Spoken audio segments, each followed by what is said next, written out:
ಸುಮಾರು 1.50 ಕೋಟಿ ರೂಪಾಯಿ ವೆಚ್ಚದಲ್ಲಿ ಸೋಮವಾರಪೇಟೆಯಲ್ಲಿ ನವೀಕರಣಗೊಂಡಿರುವ ತಾಲೂಕು ಆಡಳಿತ ಸೌಧದಲ್ಲಿ ಸುರಿತಾ ಇರುವ ಮಳೆಗೆ ಬಹುತೇಕ ಕೊಠಡಿಗಳ ಒಳಗೆ ಗೋಡೆಯಿಂದ ನೀರು ಬರ್ತಾ ಇದ್ದು, ಕೆಲಸ ಮಾಡಲು ಸಿಬ್ಬಂದಿಗಳು ಪರದಾಡ್ತಾ ಇದ್ದಾರೆ. ಪ್ರಮುಖವಾಗಿ ಉಪ ನೋಂದಾವಣೆ ಅಧಿಕಾರಿ ಕಚೇರಿ, ಸರ್ವರ್ ರೂಮ್, ನೆಮ್ಮದಿ ಕೇಂದ್ರ ಕಚೇರಿಯ ಒಳಗೆ ನೀರು ಹರಿದು ಬರ್ತಾ ಇದ್ದು, ಒಂದು ಬದಿಯಿಂದ ಮತ್ತೊಂದು ಬದಿಗೆ ಪೀಠೋಪಕರಣಗಳನ್ನು ಬದಲಾಯಿಸಿಕೊಂಡು ದಿನನಿತ್ಯ ಕಾರ್ಯನಿರ್ವಹಿಸ್ತಾ ಇದ್ದಾರೆ. ಕಟ್ಟಡ ಉದ್ಘಾಟನೆಯಾಗಿ 2 ವರ್ಷಗಳೇ ಕಳೆದಿದ್ದು, ಇಷ್ಟರಲ್ಲೇ ತಾಲೂಕು ಕಚೇರಿಯ ಕಟ್ಟಡ ಕಳಪೆ ಗುಣಮಟ್ಟದ ವಸ್ತುಗಳಿಂದ ನಿರ್ಮಾಣಗೊಂಡಿದೆ ಎಂದು ಎದ್ದು ಕಾಣ್ತಾ ಇದೆ. ಈ ಕಡೆ ಸಿಬ್ಬಂದಿಗಳ ಪರದಾಟದಿಂದ ಸಾರ್ವಜನಿಕರಿಗೂ ಸಮಸ್ಯೆ ಕಾಡ್ತಾ ಇದೆ. ಕಚೇರಿಗಳ ಒಳಗೆ ಕೂರಲು ನಿಲ್ಲಲು ಜಾಗವಿಲ್ಲ.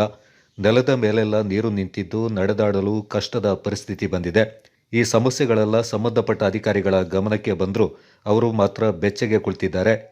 ಇನ್ನು ಈ ಕಟ್ಟಡದಲ್ಲಿ 4 ಶೌಚಗೃಹ ನಿರ್ಮಾಣ ಮಾಡಲಾಗಿದೆ. ಅದರಲ್ಲಿ ಸಾರ್ವಜನಿಕವಾಗಿ 2 ಮೀಸಲಿಡಲಾಗಿದೆ. ಆದರೆ ಇದುವರೆಗೆ ಬೀಗ ತೆಗೆದಿಲ್ಲ. 2 ಶೌಚಗೃಹವನ್ನು ಇಲಾಖೆಯ ಸಿಬ್ಬಂದಿಗಳು ಉಪಯೋಗಿಸಿಕೊಂಡು ಬೀಗ ಜಡಿದಿದ್ದಾರೆ. ಇಲ್ಲಿಗೆ ಪ್ರತಿದಿನ ಕೆಲಸಕ್ಕಾಗಿ ನೂರಾರು ಸಾರ್ವಜನಿಕರು ತಾಲೂಕು ಕಚೇರಿಗೆ ಆಗಮಿಸ್ತಾರೆ. ಅದರಲ್ಲೂ ಮಹಿಳೆಯರು, ವೃದ್ಧರು ಕೆಲಸಕ್ಕಾಗಿ ಸಂಜೆಯವರೆಗೂ ಕಾಯ್ತಾ ಇರ್ತಾರೆ.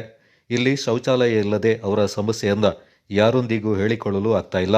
ಒಟ್ಟಾರೆ ತಾಲೂಕು ಕಚೇರಿ ಕಟ್ಟಡ ಹೆಸರಿಗಷ್ಟೇ ನಿರ್ಮಾಣಗೊಂಡಿದ್ದು, ಸರಿಯಾದ ಯಾವ ವ್ಯವಸ್ಥೆ ಕೂಡ ಇದರಲ್ಲಿ ಕಂಡುಬಂದಿಲ್ಲ.